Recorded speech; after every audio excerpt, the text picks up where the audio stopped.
Shane Sullivan's heart dropped the second he patted his back pocket and realized his wallet was gone. "No, no, no," he muttered under his breath, shifting his 5-year-old daughter higher on his hip as he scanned the small cafe.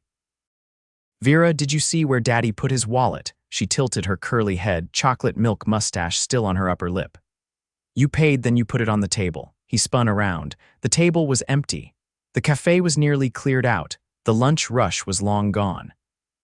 Shane's chest tightened as the tiny bell above the door jingled when the last customer left. His wallet had $30 in cash, basically all he had, until payday and Vera's bus pass. And worse, his driver's license. He couldn't even pick up his night shift without it. "Okay," he said, crouching to Vera's level, forcing a calm tone. "It's all right, sweetheart, we'll figure it out." He turned back toward the counter. "Hey, did anyone turn in a wallet? Black leather, kinda beat up." The barista offered a sympathetic shake of her head. "Sorry, I didn't see anything." "I'll double-check in the back," Shane nodded, raking a hand through his messy brown hair. He didn't have time for this. He had to drop Vera at his neighbor's before heading to the warehouse. Meanwhile, by the window, a woman in a navy wrap coat and sleek heels tapped the wallet against her palm. She'd noticed it right after he left the table. She'd called out, but he was already halfway out the door, his daughter nestled against his shoulder. She opened it now, scanning the worn ID behind the plastic sleeve. Shane Sullivan. 32. A photo of him and Vera was tucked beside it, his arm around her, her face lit up with a birthday candle glow. The sight made something pinch unexpectedly in her chest. Lena Prescott hadn't meant to stay. She'd been on her way to a meeting at her downtown office, but when her driver pulled up to the cafe, she'd told him to wait. She needed a moment. Just coffee and a breath of air that didn't come from the top floor of a glass tower. Now she was holding a stranger's life in her hands. And it wasn't just any stranger. She'd seen the way he'd looked at his daughter. Protective, tender, not distracted the way most people were. And there'd been something in his voice when he ordered their lunch tight, almost guilty, like he was calculating every dollar. She glanced at his ID again. The address was just a few blocks from one of her developments, a rough area. Rents had doubled in the last year. She stared at the wallet another second, then stood abruptly and walked to the counter. "Excuse me," she said. "That man who was just here, he lost this." "I'll take care of getting it back to him." The barista blinked. "Oh, sure, you know him." Lena hesitated, then smiled. "Not yet." 2 hours later, Shane was rushing through his apartment, grabbing his work boots. Vera was with his neighbor, Mrs. Green, across the hall, but he hated leaving her this long. He'd called the cafe twice. Nothing. He'd already canceled his afternoon shift, which meant no overtime. Again, he was about to head out to try the cafe one last time when there was a knock on the door. He opened it and froze. A woman stood there holding his wallet. "Hi," she said, offering a small smile. "You left this." Shane blinked. "Wait, what? Seriously? I tried to catch you, but you were gone. Then I saw your ID and figured I'd bring it by." He took it quickly, flipping it open. Everything was still there. Cash ID, even the folded receipt he'd stuffed in earlier. "Oh man, thank you, you have no idea." He stopped, then frowned, realizing. "Wait, how did you find my address?" She lifted a brow. "You had it in your wallet." "Right," he muttered. "Yeah, that makes sense." He looked back up at her. She was beautiful in that classy, put-together way that didn't belong in this building. Her coat looked expensive, her black heels were spotless, and her hair was swept back like she'd just walked out of a magazine ad. "Sorry, I didn't mean to stare." I'm really grateful." "It's fine," she said, eyes softening. "I'm Lena." "Shane," he replied, shaking her hand. Then there was a sound from behind him, little feet racing. "Daddy?" Vera came barreling through the door and flung her arms around his waist. "Hey, baby girl," he said, scooping her up. "This nice lady found Daddy's wallet." Vera turned wide-eyed. "You saved it?" Lena grinned. "I guess I did. You're like a superhero." Lena laughed, and it was real, not the polite laugh she used in boardrooms. This one surprised even her. "Thank you again," Shane said. "Seriously, if I'd lost this, I'd have been screwed." "Don't mention it. Can I buy you a coffee or something? To say thank you?"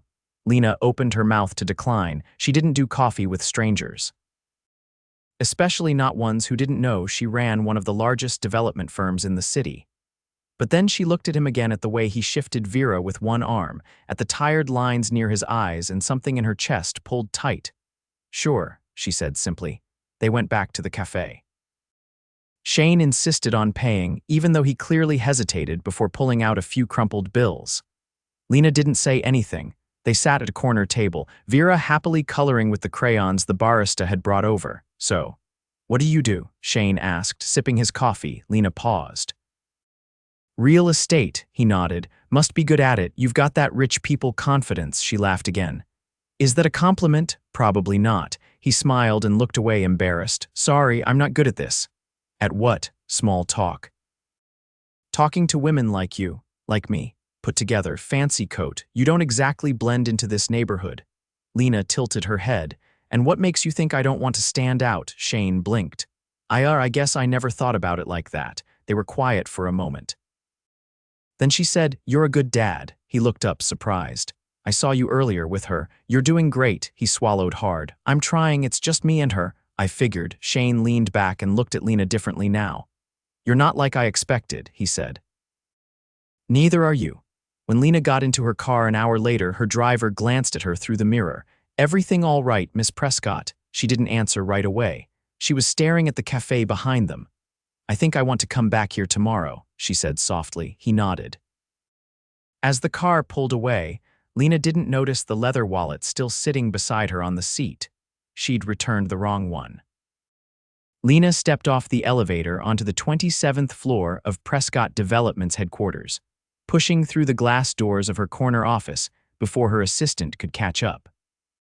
She dropped her handbag onto the velvet chair and paced toward the floor-to-ceiling window overlooking the skyline.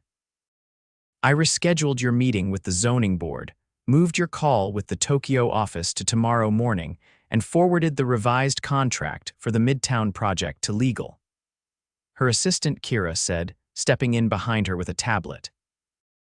"Also, the driver said you left something in the car yesterday. He gave it to me this morning."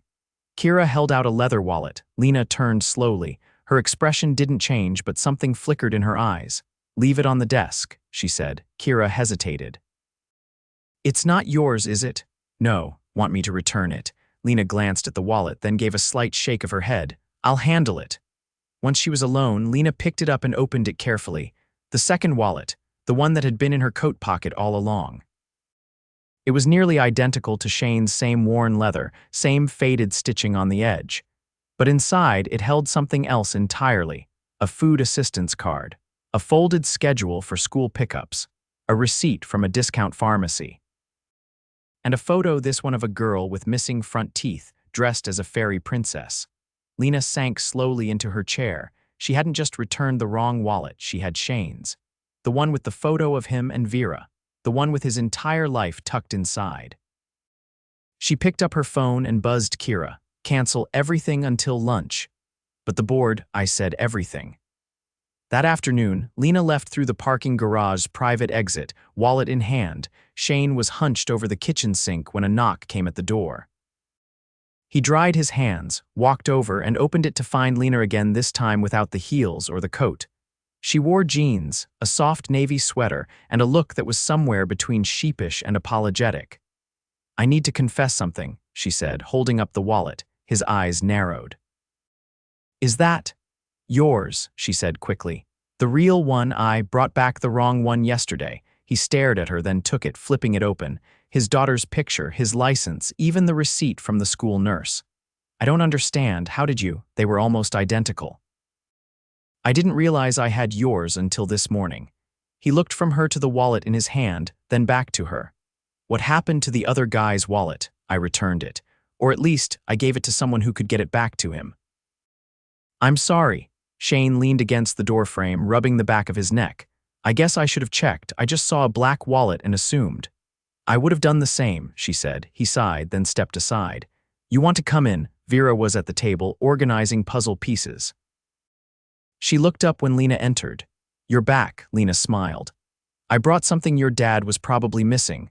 Vera hopped down and patted over, peering into the wallet. "Did you keep it safe again?" "I tried." Shane gave a dry laugh. "So, you're in real estate?" Lena nodded. "What kind?" "Commercial, residential, development. I work with properties before they become anything, he nodded, leaning against the counter. That explains the fancy jacket yesterday. I don't always wear things like that. He raised an eyebrow. You own heels like that and don't always wear them, she tilted her head. You remember my shoes. I notice things. There was a pause. I've never met a developer who wanted to drink grocery store coffee with someone like me, he said. I didn't come for the coffee. He leveled his gaze at her. Then why? Lena walked to the table and picked up a puzzle piece, fitting it into place. You looked like someone who doesn't ask for help, even when he needs it. Shane's jaw tightened. Help usually comes with strings. Not always.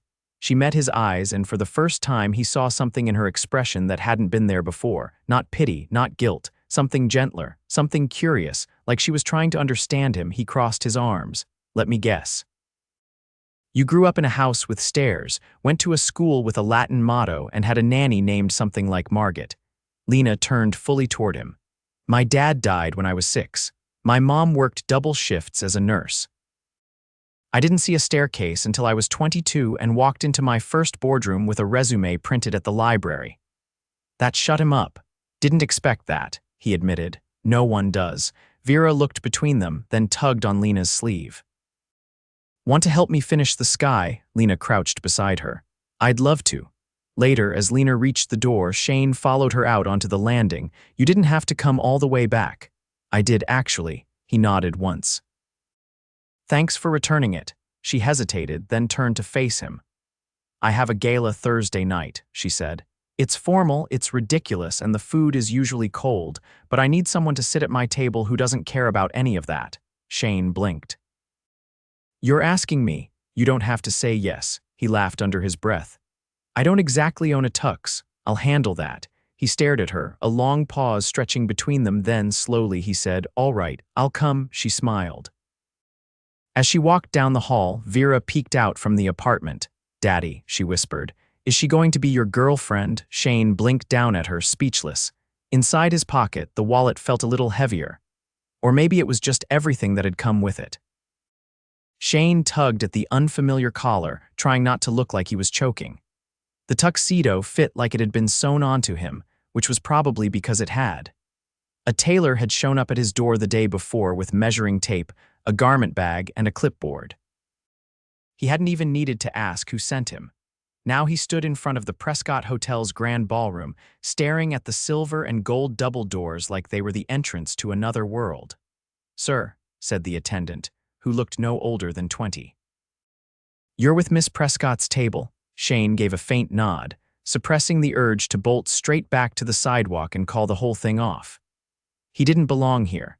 Not with the polished marble beneath his feet, or the chandelier above that looked bigger than his entire apartment. He followed the attendant into a room that shimmered with candlelight and diamonds. Everything glittered, from the champagne flutes to the conversations. People turned to look as he passed, not in recognition, just curious. He was new, and he wasn't one of them. Then he saw her. Lena stood near the head of the room, speaking to a man in a navy suit.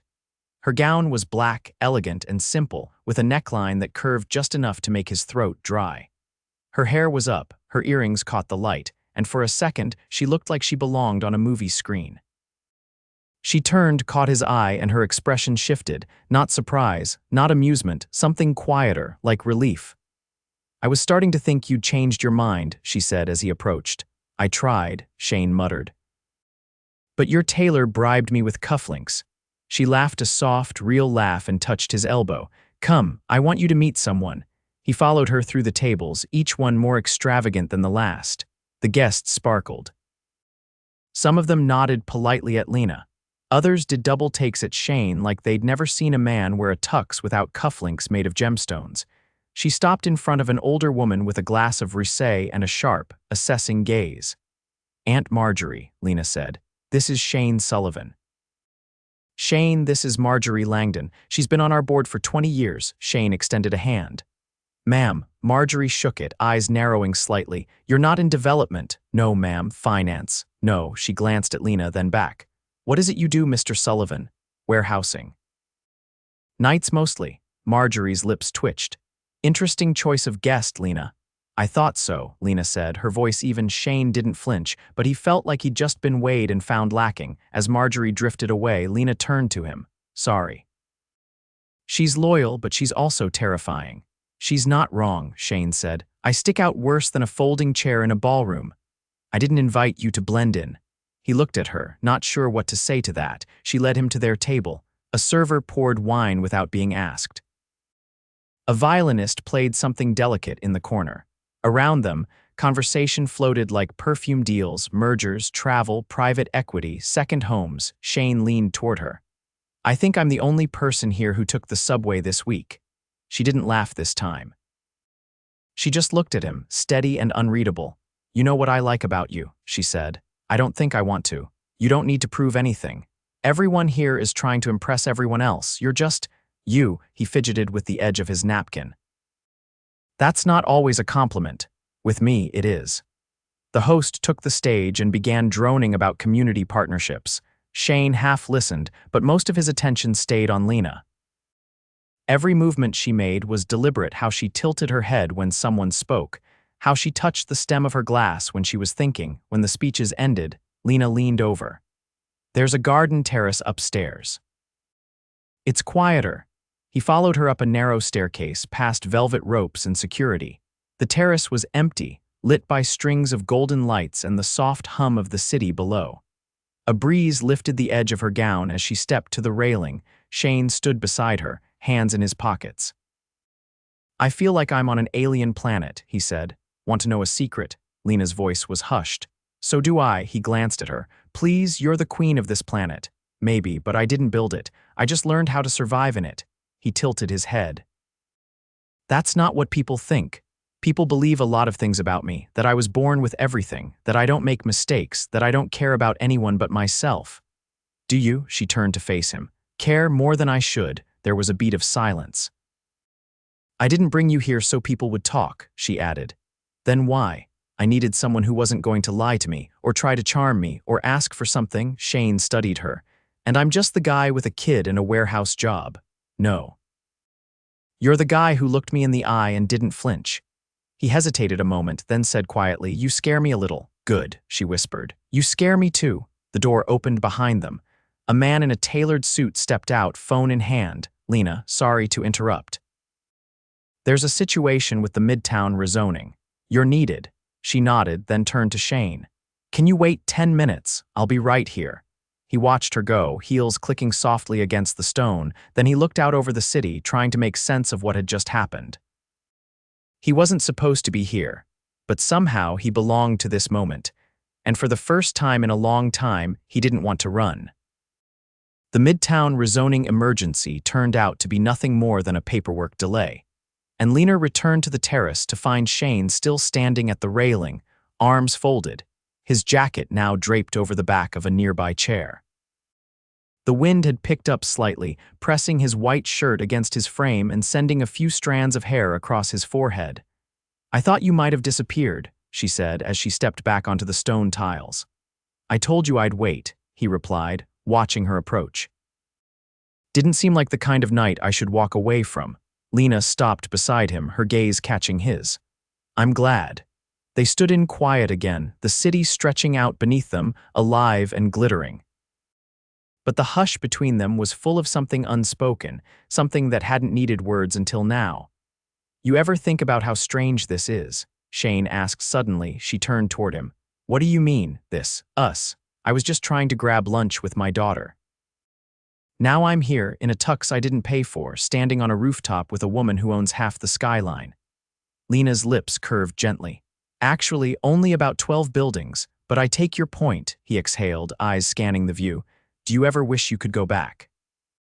To before all of this, she studied him a moment.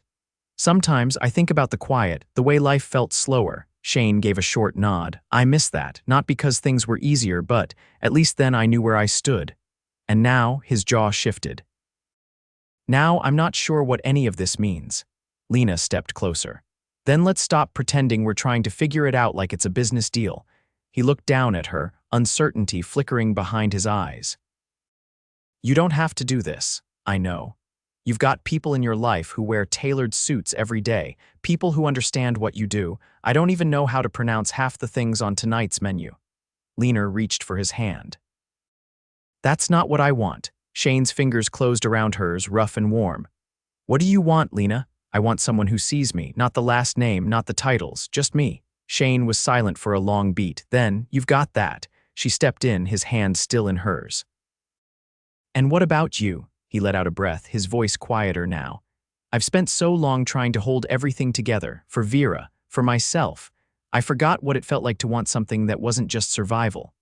Her free hand moved to his chest, just over his heart. Then let this be different. He lowered his head, their foreheads nearly brushing. It already is. The door behind them creaked open again, and Lena's assistant appeared, hesitant. Sorry, Lena, the driver's ready. Lena didn't turn. We'll be down in a minute. When the door closed again, Shane sighed and finally asked what had been sitting in the back of his mind since she first appeared with his wallet. Why me?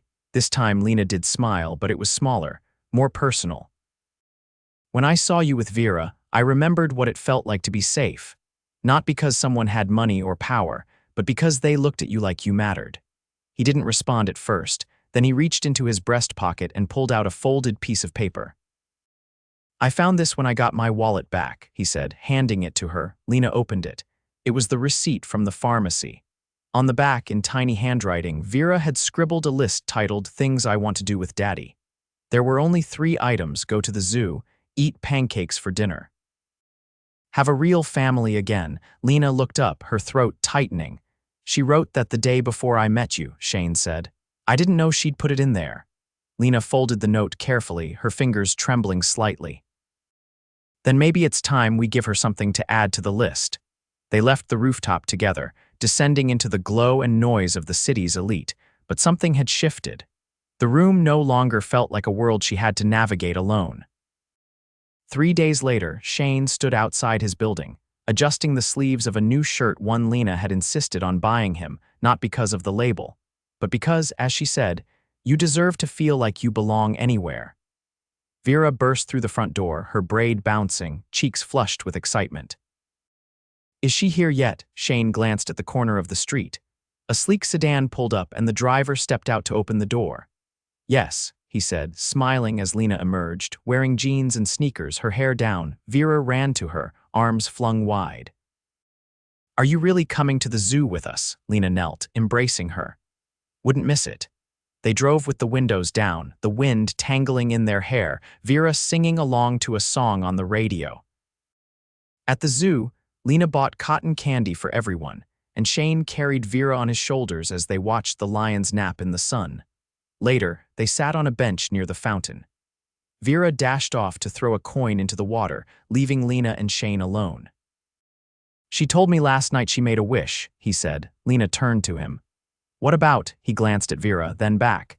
She said she wished for someone to love us both. Lena reached over and laced her fingers with his. That's not a wish anymore. He pulled her close, pressing his lips to her temple. No. It's not. And somewhere across the park, a little girl tossed her last coin into the water, turned, and ran back toward the only 2 people in the world she needed, her father and the woman who now loved them both. The scent of cinnamon rolls filled the air as Shane flipped the last pancake onto the plate. Vera sat cross-legged at the kitchen table, her hands dusted with flour and her cheeks painted with streaks of strawberry jam. Across from her, Lena was helping her sprinkle powdered sugar across the stack of golden pancakes, both of them giggling every time too much puffed into the air. Shane leaned against the counter, arms crossed, watching them. It had only been 2 weeks since that night on the terrace, but everything had changed. Quietly. Naturally. Lena hadn't just stepped into their lives, she'd made space for herself in it, without pushing, without trying to take over. Somehow, she'd known exactly when to lean in and when to let Shane lead. Okay, Lena said, brushing her hands on a dish towel. I think we need a verdict. Are these pancakes worthy of a repeat performance, or should we stick to cereal and toast? Vera squinted at her plate, as if considering the question with the solemnity of a judge. We should have these every Sunday, and also Monday, and also birthdays, Shane chuckled. That sounds like a yes. After breakfast, while Vera helped Mrs. Green water her balcony plants, Lena and Shane sat on the fire escape just outside the kitchen window, a mug of coffee between them.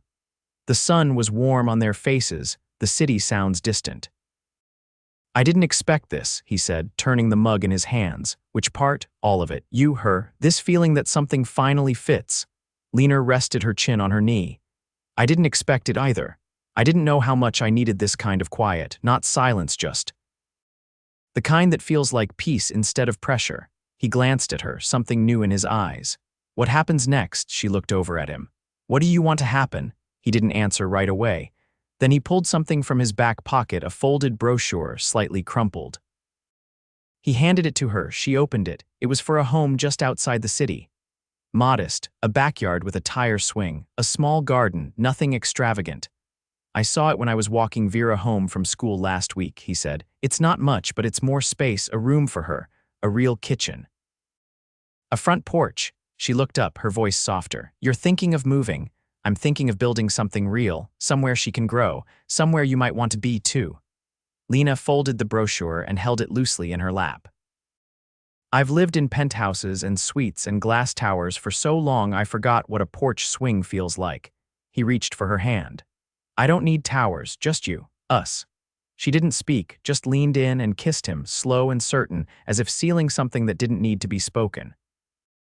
Later that afternoon, they visited the house together. Vera ran across the lawn barefoot, yelling that the grass felt like clouds. The realtor gave Shane a knowing look when he asked about the plumbing and roof, instead of square footage and marble countertops. Lena wandered through the kitchen, running her fingers over the worn cabinets, the scuffed hardwood floors. She stopped in the small sunroom and stood in the light, eyes closed. When she opened them, Shane was watching her from the doorway. "This is it," she said. He nodded once. "Yeah, they bought the house that week. Moving took time. Boxes, paint samples, a few minor repairs. Lena took a leave from the firm not because anyone asked her to, but because she wanted to. She needed to know what it meant to slow down, to build something from the inside." Vera's room was painted lavender. She picked it herself. The backyard got a vegetable patch. Shane taught Vera how to plant tomatoes.